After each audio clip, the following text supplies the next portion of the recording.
one of my best recent last 4 or 5 years sources of inspiration is David Brooks in a book that he wrote that's a bestseller called The Second Mountain.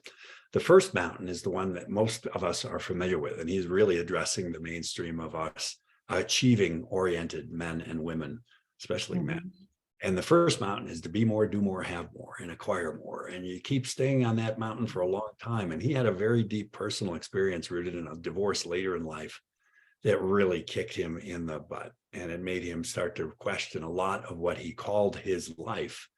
And he looked around and he saw that it wasn't about the things that he'd concluded probably were most important, which had to do with the strength of your relationships, the strength of your communities, the strength and the vibrancy of how you are fed and nourished at a very basic biological human friends and family level.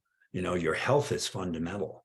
Your friends and family come next. Beyond that, really, is your endeavors professionally, your what you're learning, your material pursuits of having more, doing more. And he portrayed it as it's another whole mountain. Once you get up to the top of the first mountain, a lot of experiences have reported consistently. It's not about your material well-being. It's not that which makes you happy. If I only get to that next top slot, then, if then, which the Buddhists talk about is the perpetual way to avoid the now and the present.